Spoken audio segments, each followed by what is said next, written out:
Ahora, para este tercer ejercicio, lo que nos están diciendo es que el coeficiente de fricción estática entre el piso y la rueda de 50 libras es de 0.25. Entonces vamos a ir copiando esos datos de este lado para poder determinar lo que nos preguntan. Después me dicen determine la fuerza máxima P que se puede aplicar al manillar para que la rueda gire sobre el piso sin resbalarse o sin patinar. Y también hay que determinar la aceleración angular y hay que asumir que la rueda es un cilindro uniforme. Entonces, ¿qué podemos hacer acá de primero? Primero podemos determinar lo que son todas las fuerzas que se le aplican a la rueda. Entonces, en este punto vamos a tener una fuerza P que entra al centro del eje. Después tenemos el mismo peso de lo que sería la rueda. En este caso me están diciendo que es de 50 libras. Entonces eso también lo tenemos que tomar en consideración. Y después tendríamos lo que sería la fricción, que en este caso va en sentido contrario al movimiento.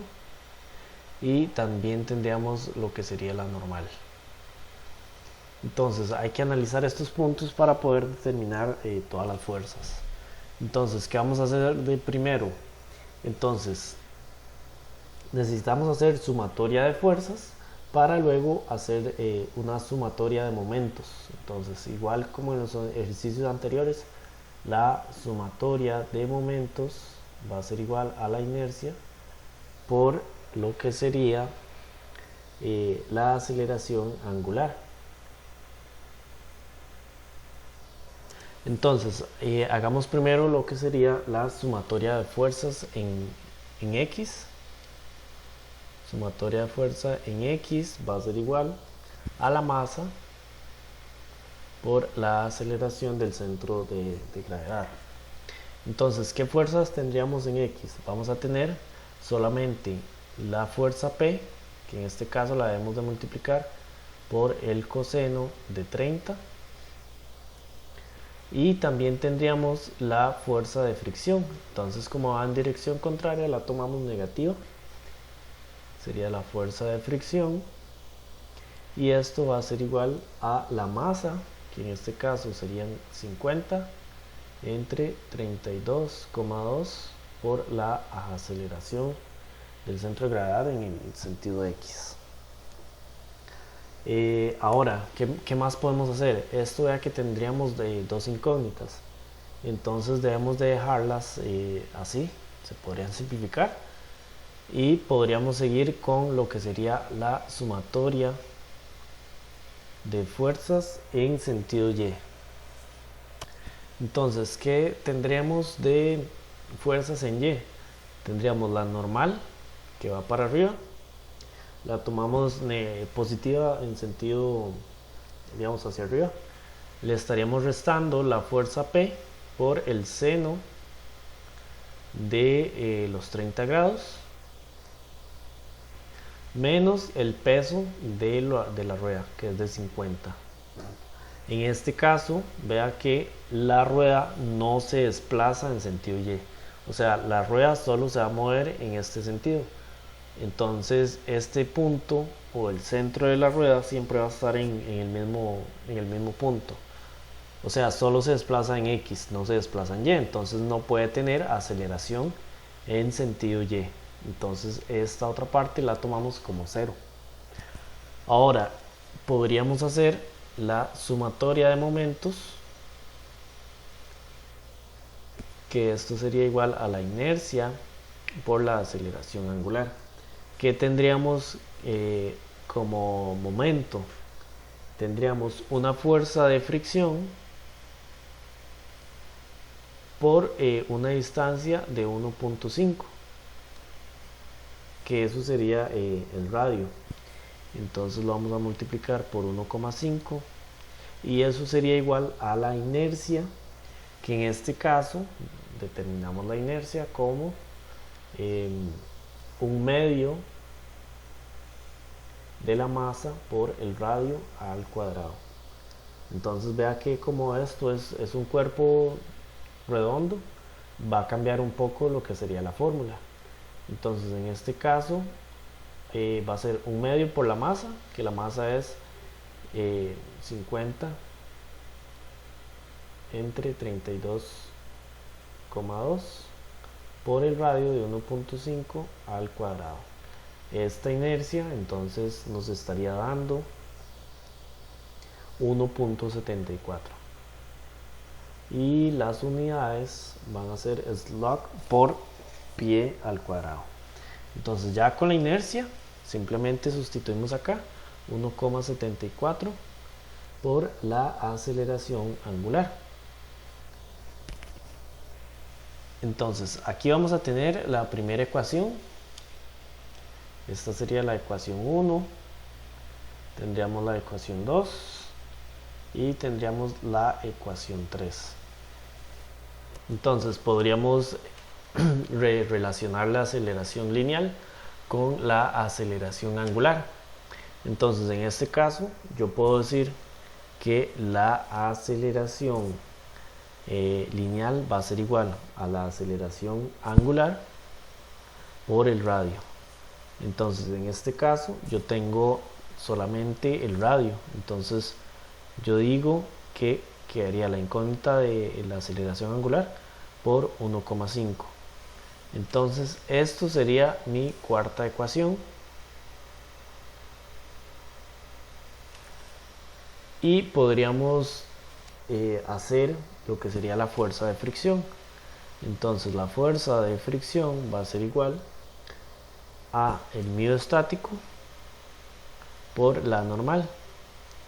Entonces el miedo estático ya sabemos que es de 0,25 y lo multiplicaríamos por la normal.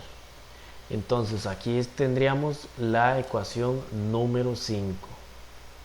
Entonces vea que tendríamos 5 ecuaciones y vamos a tener 5 incógnitas, porque las incógnitas serían la normal, tendríamos la aceleración angular, tendríamos la fuerza de fricción y la fuerza P, y además la aceleración en sentido X.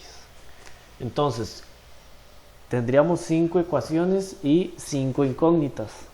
Entonces esto se podría resolver mediante un sistema de ecuaciones de 5×5, pero también podríamos ir sustituyendo un término, sustituyéndolo en otro, y poder ir resolviéndolo a mano. Sería otra forma. Entonces hay distintas formas, digamos, hacerlo a mano o hacerlo en algún programa. Lo importante aquí es saber que las 5 ecuaciones nos van a dar 5 resultados. Obviamente tendríamos 5 incógnitas. Lo importante es hacer la sumatoria de fuerzas en X y en y después hacer la sumatoria de momentos para poder relacionar todos los términos. Al final estas dos ecuaciones van a salir como resultado de las relaciones que hay entre cada incógnita. Entonces debemos de resolver todo este sistema. Entonces para poder simplificar un poquito más la solución del ejercicio, lo que voy a hacer es pues dar la solución de cada incógnita para ahorrarnos ese tiempo.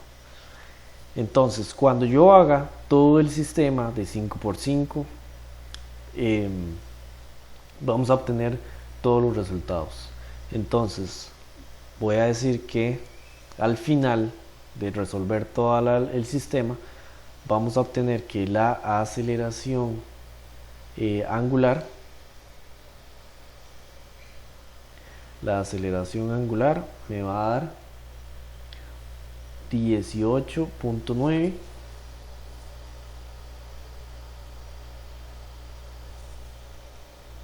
Esto sería radianes entre segundo. Después tendríamos la fuerza P, que esto va a ser 76,37. Esto sería en libras.